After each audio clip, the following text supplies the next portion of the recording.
So we want to introduce Dan Newhouse from the state of Washington. Congressman Newhouse. Thank you very much, Mr. Chairman. It truly is an honor to be with you today, and it's a good thing that there aren't enough chairs for everybody here. So even though it's a tragedy that led to today, I want to thank you again for the honor to be here to honor those that were lost due to a nature of evil that is not seen often in our world, fortunately. Almost 80 years ago, the liberation of Auschwitz, long time, but we have to remain committed to honoring at every chance that we get the over 6 million innocent Jewish men and women and children who were lost at that time.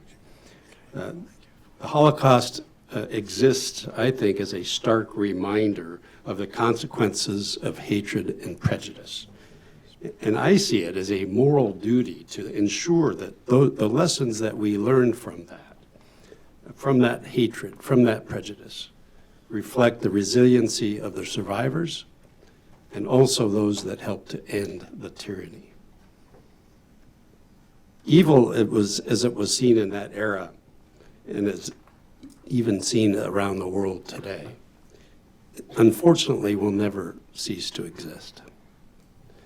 But that doesn't mean the fight to end it should cease to exist. We have to continue forward. You know, history is part of a sustaining education to help teach our young so that they can also learn to denounce the evils that lead to the regimes that want to practice these kinds of things. Your work today is so important, it truly is, and your initiative to share the stories, that's part of that educational process that is so important. So I want to encourage you to continue that work, and please call on us if there's anything that we can be helpful with. And I want to share a couple personal things, if I might. Even though my name is Newhouse, I don't think I'm Jewish, although my father's name was Irving, my mother's name was Ruth. So some people think I am. I married into a Jewish family.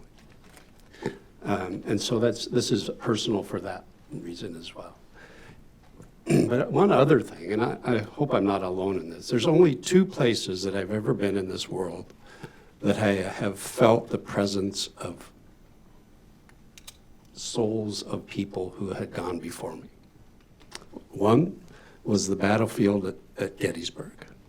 And I don't know if you've ever been there, but the presence of those that were lost on that field, I think, are real.